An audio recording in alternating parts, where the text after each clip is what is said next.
seneste uger oplevet, at Grønland har været i centrum i mange forskellige steder. Det er vigtigt, at vi understreger, at vi skal mande til ro og informere om, hvorledes vores land står, og være samlet om, at vores land er ét. Desværre er jeg også nødsaget til at kunne sige, at der er nogle presse, der har været ude og sige nogle forskellige ting,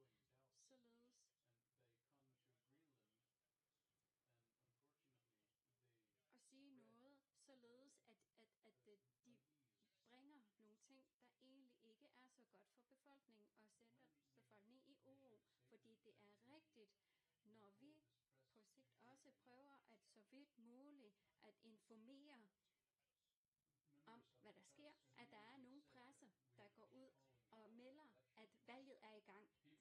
I er altså nødsaget til at forstå, at vi er i en seriøs situation. Vi er samles uden for vores partifæller. Vi står sammen i et land. Vi er grønlændere. Vi vil ikke være amerikanere. Vi vil heller ikke være danskere. Og jeg skal gentage det meget klart. Fremtiden for Grønland bliver bestemt i Grønland, hvor befolkningen af Grønland skal være blandt denne her proces, og det er det, der er det vigtigste. Og derfor vil vi fra Naalakkersuisuts side også gentage, at vi skal samles om at være om det her. Ligesom vi ikke tager parti for eller bagpartierne i kraft. Vi tænker på at være grønlændere. Her de sidste par uger siden, så har jeg gentagende samlet partilederne. Vores grundlag er det samme. Vi er samlet for Grønland. Vi er samlet for borgerne. Og vi på den måde samler kræfter til at kunne være samlet. Og det er der, vi henter vores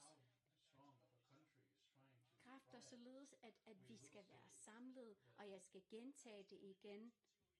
Lad os vise samme ånd, som vi har som befolkning, om vores identitet, således at det kan vises også udefra, at vi står sammen.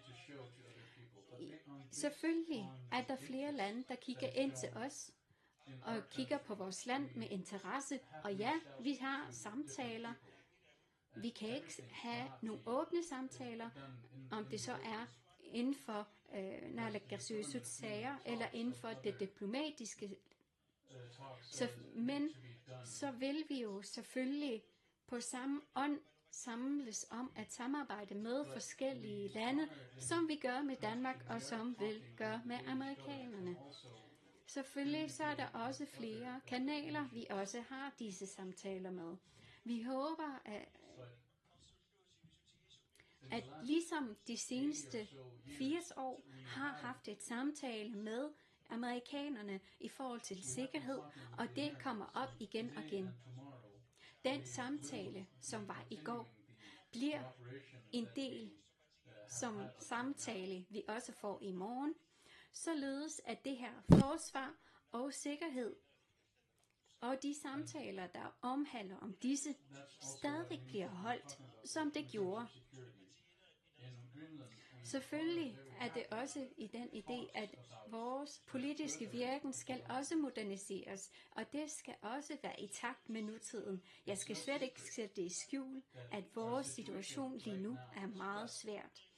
Men jeg tror på fuldstændigt, at Naalakkersuisut og partierne samles om, hvilke samtaler vi har, og hvilke samarbejder vi har, og imellem samtaler mellem venner også kan styrkes, når vi snakker med vores venner. Et land skal styrkes og formes ved samarbejde, og det er det, vi er nødsaget til at gå ud og sige meget klart. Så vores klang er meget klar, vores ønsker er meget klar, og at de næste par dages samarbejde kommer til at være ud fra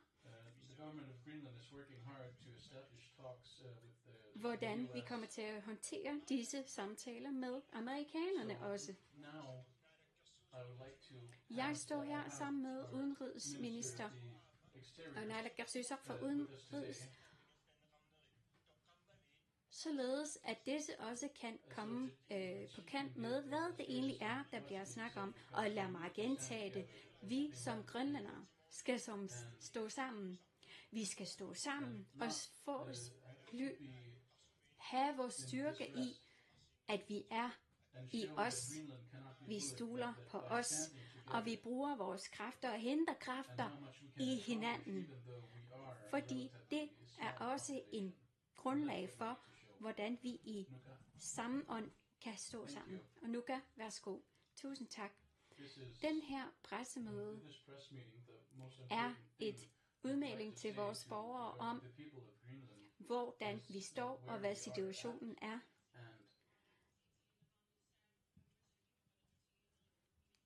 Også i forhold til at informere om, hvad det er for nogle samtaler, der er i gang, og det skal være meldes klart, ligesom det var i går, ligesom det var i forgårs, ligesom i morgen det bliver.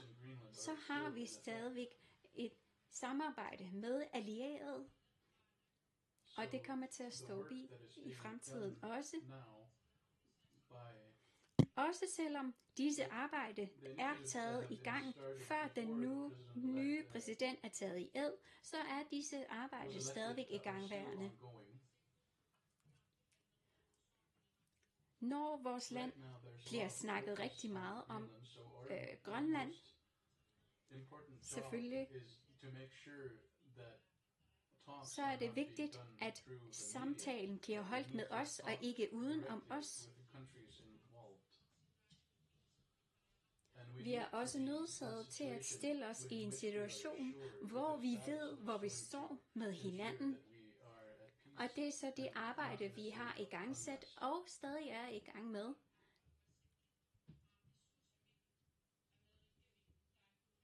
Hvor vi også nu prøver så vidt muligt at indhente et samarbejde og et samtale med den nye præsidents folk.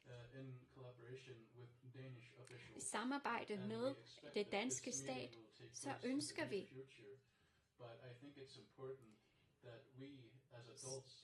jeg også, at vi husker på, at vi i ro kan snakke om det, vi snakker om, sammen med hinanden, med tanke om, at børnene og de unge også lytter med os.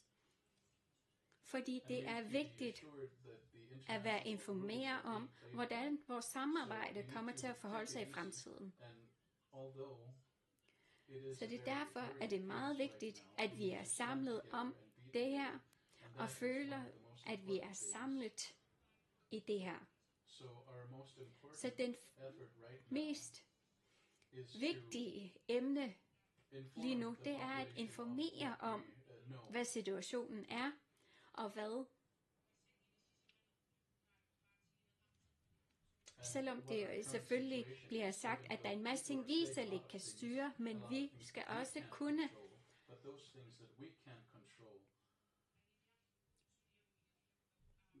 gøre således, at vi prøver at kunne styre det, vi kan, i stedet for at medierne kører deres eget spil, og vi også gerne vil informere om, hvordan det egentlig står til. Jeg vil gerne melde klart ud, at i allierede, så er vi en del af NATO, så er vi en del af de forskellige allierede i Europa. Så derfor er diplomati en vigtig skridt i det her, også i forhold til, at man skal være samlet om at kunne styrke Grønland, men også at man i fremtiden skal kunne samarbejde i ro og fredfyldt.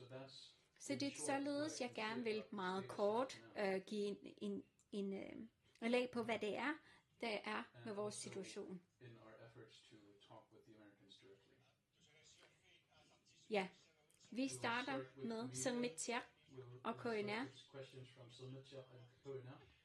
Og vi tager deres spørgsmål først. Sermitsiaq Jensina, Sermitsiaq AG, det er et avis, og KNR, tager spørgsmålene der.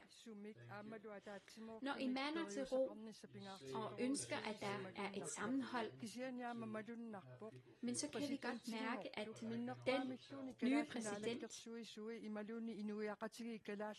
ikke tager til efterretning om den grønlandske regering eller borgere, hvor han også siger, at han nok skal lykkes med Danmark. Hvordan kan vi samarbejde med en, der er så ligeglad med os? Det er den første spørgsmål.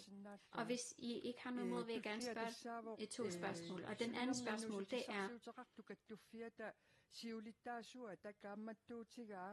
en formand for SIK har sagt, at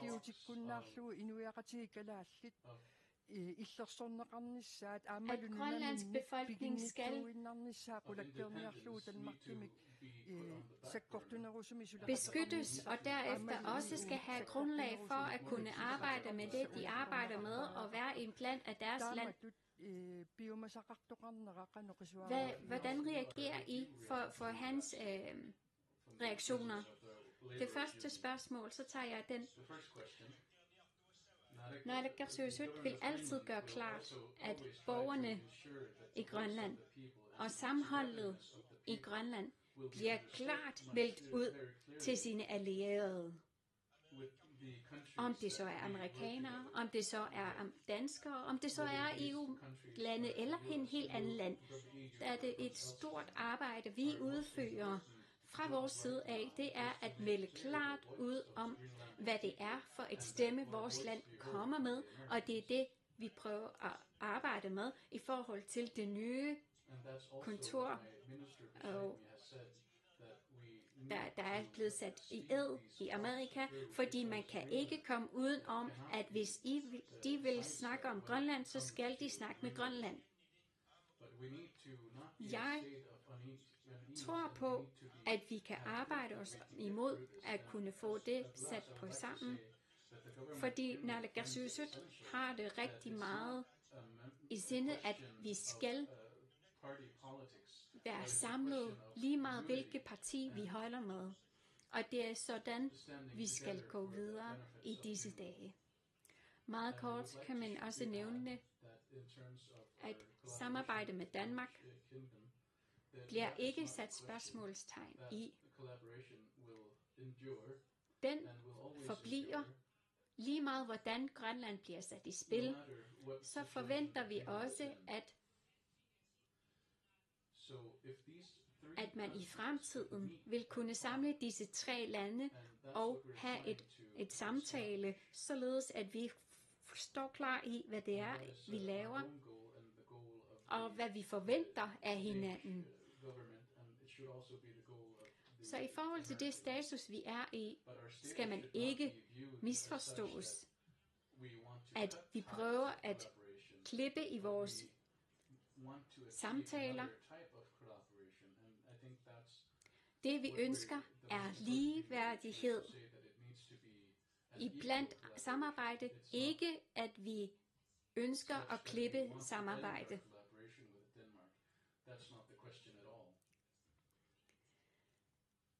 Vores samtaler og samarbejder kører, som vi altid har gjort, som vi gjorde i går, som vi gjorde i forgårs.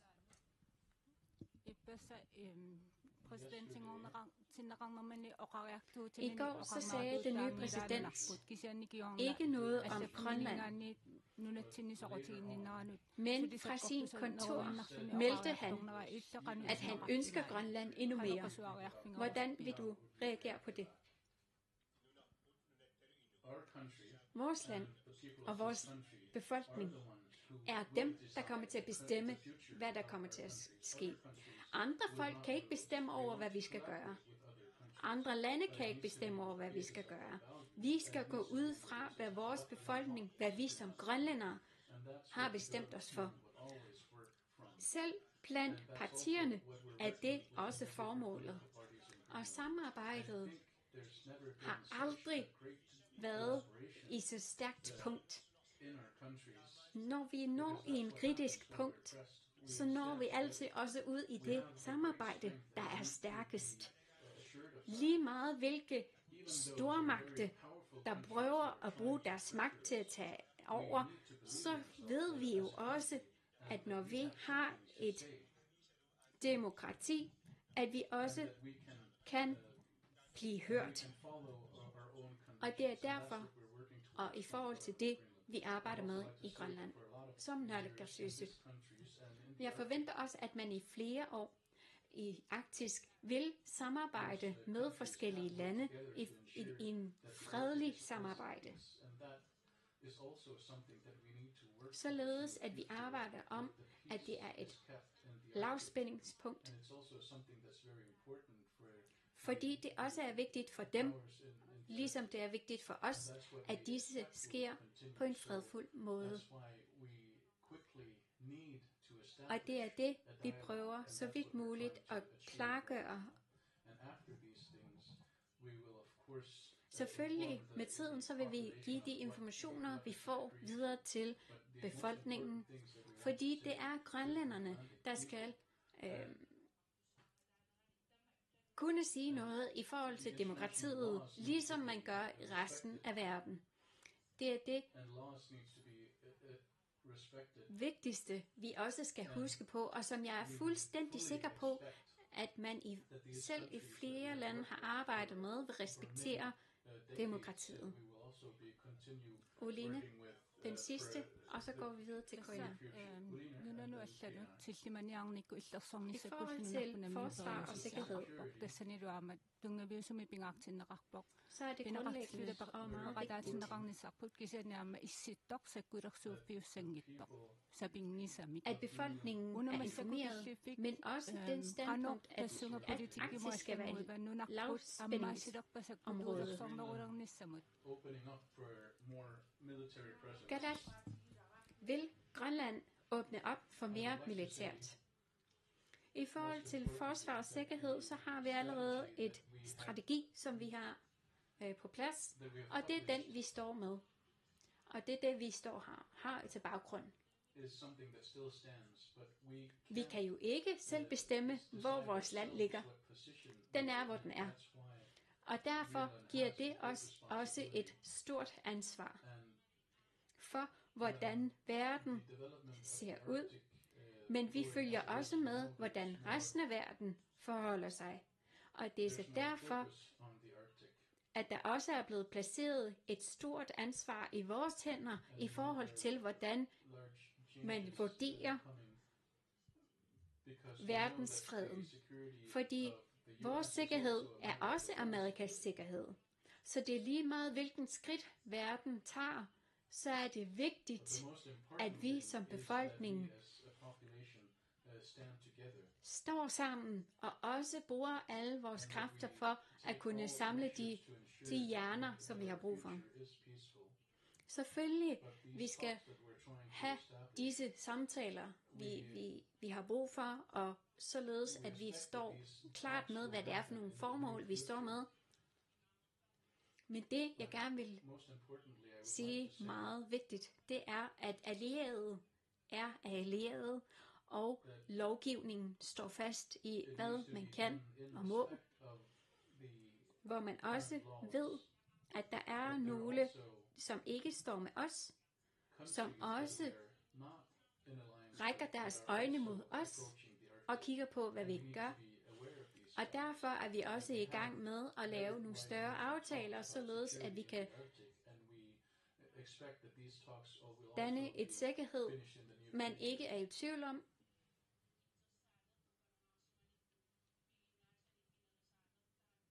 Således at man også er i gang med det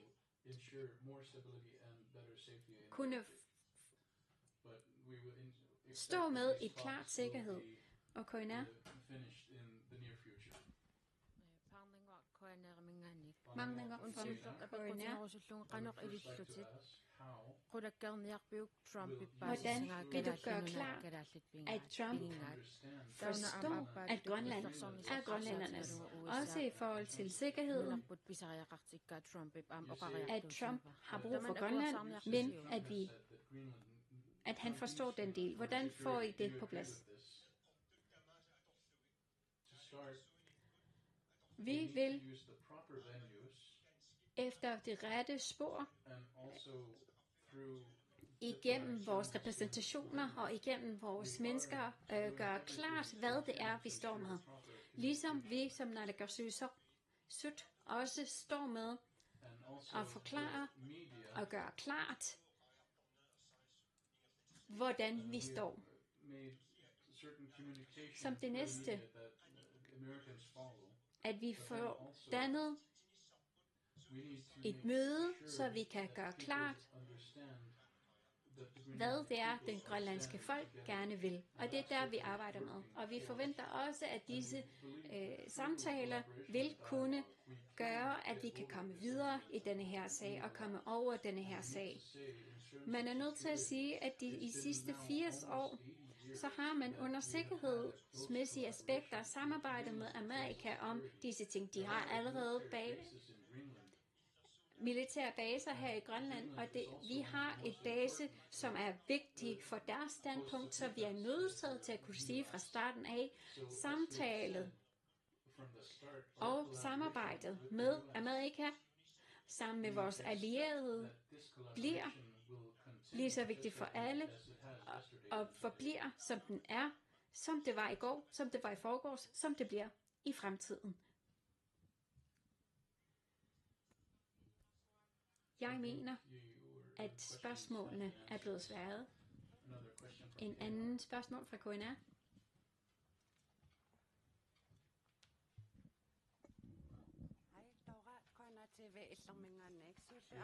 KNR fra Island. Der er nogle borgere, der siger, at de er meget bekymrede.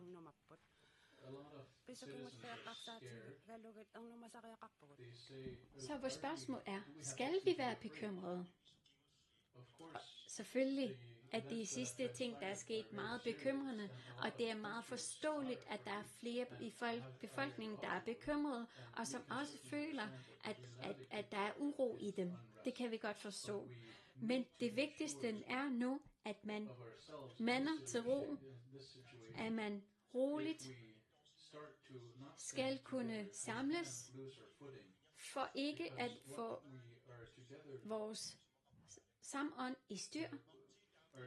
Og det er også derfor, at vi i alle partier er samlet om, at vi som Grønland står sammen, lige meget hvilke baggrund vi har, og derfor også kan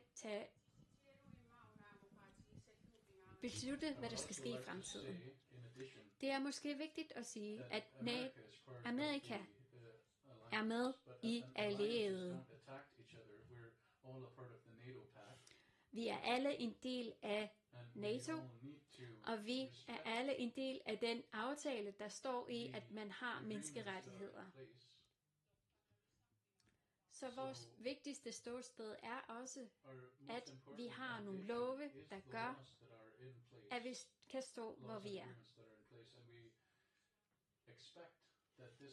At det er lige meget, hvor meget den her land har af stormagt, at vi i ro kan forholde os til, hvilke regler og love, der er gældende. Jensina,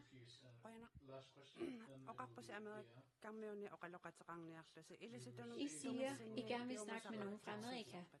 Hvad vil I ønske fra dem? Som det vigtigste kommer der et samtale i gang.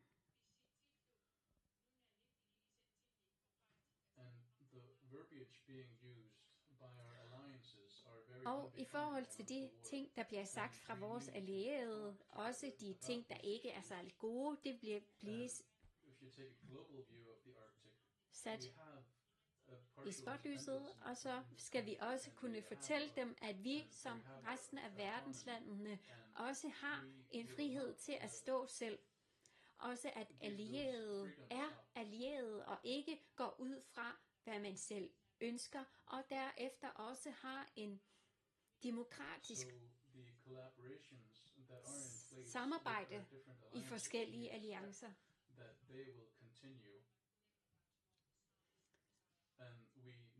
Og det er derfor, at vi i de her dage har brug for, at vi samles om at stå sammen. Fordi vi respekterer, at vi er allierede. Vi respekterer, at vi samarbejder. Og vi respekterer, at vi som land, som respekterer resten af verdens lovgivninger, også skal kunne mærke, at resten af verden også respekterer, at vi følger de forskellige love, der er.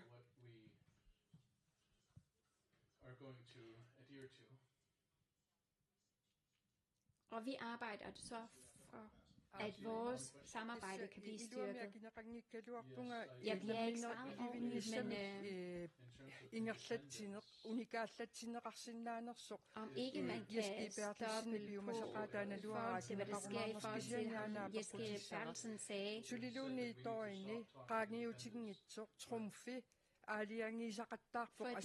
Trump begynder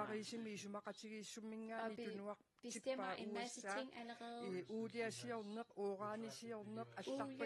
uran og alt andet bliver hævet op nu. Det ved vi allerede nu. Er det politisk rigtigt at sige, at vi skal nok have en samarbejde, men er det ikke på tide, at man slår på bordet og siger, at nu skal det ikke være, som vi gør det, og selvom I gerne vil samarbejde med Danmark, og det ikke kommer til at få blåmærker, men de har allerede fået nogle slag. Altså,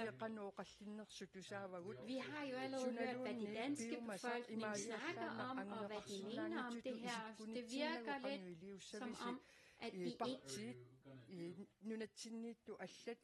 ikke ved, hvad I skal, eller ved I, hvad I skal gøre derefter, således at befolkningen kan vide, at det er præcis således, vi kommer til at foregå. Som det første, så vil jeg gerne sige, at selvstændigheden, og ligesom Naalakkersuisoq allerede sagde, og ligesom Naalakkersuisoq for Udenrigsministeriet også allerede sagt, at det her ord, der bliver brugt, der ikke er egnet, selvfølgelig, at vi også kunne klargøre, hvad det er, der er rigtigt, når der er noget usandt, der bliver sagt. Vi, som Naalakkersuisut, arbejder med et arbejde, der gør, at vi tager et skridt ad gangen. Der er allerede et vej, der er et arbejdsmetode, der er sat i vores baggrund, og derefter også i forhold til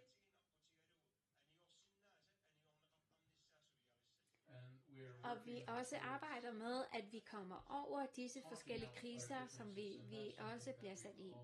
Det er meget vigtigt, at vi samles om at kunne være samlet.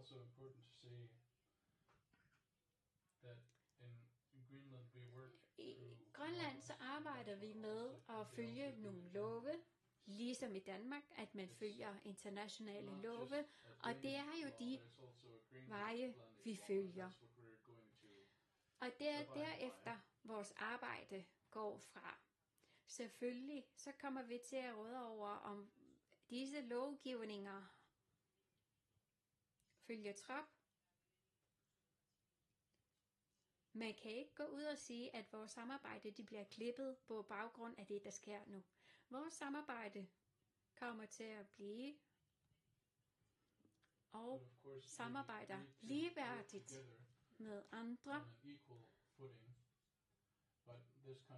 hvis vores land også er med baggrund på internationale spilleregler, ligesom Danmark også gør, så er det den vej, vi også udfører vores arbejde på. Det er Lasse Lindgaard. Spørgsmål til formanden for Naalakkersuisut. Du siger, at I gerne vil tale med en meget klar stemme i dag. Den amerikanske præsident siger, at han gerne vil udvide det amerikanske territorium. Kan du sige helt klart, at Grønland aldrig bliver en stat i USA eller et amerikansk territorium? territoriangussasok imaqalunniit staatingussanarsok. Jeg vil gøre det meget klart, at den grønlandske befolkning skal gøre klar om, hvad de gerne vil være. Vi vil ikke være danskere. Vi vil heller ikke være amerikanere. Så klart er det. I forhold til vores ønske om at få mere selvstændighed, skal ikke komme et spil for at få et andet. Fordi det vi ønsker i vores land, det er at komme frem. Det er at vi skal kunne arbejde selv, at kunne handle med andre lande alene. Og jeg vil gerne sige det igen. Vi er grønlændere. Vi er ikke amerikanere. Vi vil heller ikke være danskere. Vi er grønlændere. Den danske regering taler jo om at udvikle og forbedre rigsfællesskabet. Der er et parti i det grønlandske parlament, Naleraq, som siger, at man skal ud af rigsfællesskabet. Hvad er jeres klare svar i den sag? Skal Grønland have et forbedret rigsfællesskab, man indgår i, eller skal Grønland ud af rigsfællesskabet?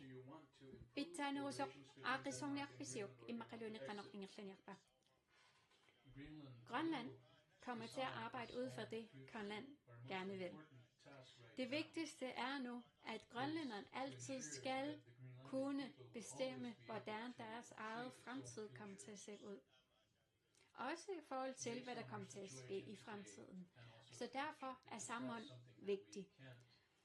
Vi kan stå fast i, at man har kunnet se på de seneste, hvor vigtigt det har været i det seneste at vise sammenhold og være samlet.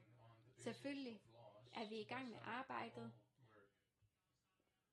Selvfølgelig er vi også som land, der gerne vil være selvstændig, ikke er ensbetydende med, at man kapper bånd med forskellige lande, men man danner samarbejde og tættere bånd med hinanden. Når man i ligeværdigt samarbejder med hinanden.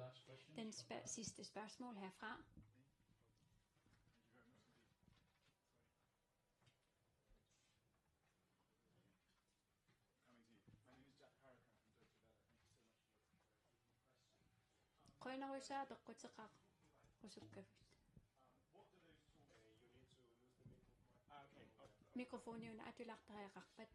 You've been talking about talks, both with the United States directly to remove it from being in the media. What does that look like? Does that look like you with the Danish Prime Minister and the US President? Or at a different level, would you like the President Donald Trump to come here to speak to you directly here? And secondly, I wonder if I can just get a bit more reaction to what Trump's been saying, because he's consistently said, even after the inauguration yesterday, he's been talking about coming to buy this country. If you can get that in English as well, that'd be great. Thank you. Præsidenten går med mikrofonen er slet suli kalaslisu biomassakter. Jeg vil gøre det klart. Grønland kan ikke købes. Grønlænderne skal stå i bil med, hvad det er, de vil i fremtiden. De vil ikke blive amerikanere. De bliver ikke danskere. Og det er derfra, vores arbejde går ud fra. Og det er derfor, hvor vi samarbejde også går ud fra, hvor vi udfører vores arbejde i forhold til det, man kan.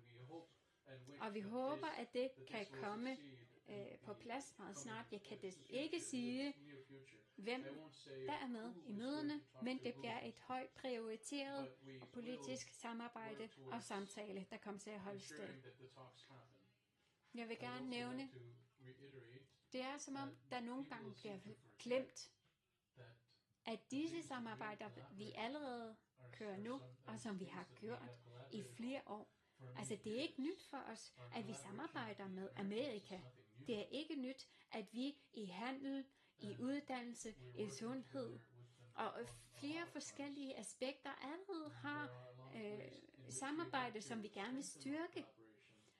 Så den her nye skridt, vi tager, det er måske det, pressen går ud med og siger, som gør, at befolkningen bliver mere udtrykket, når disse samarbejde ikke er nyt for os.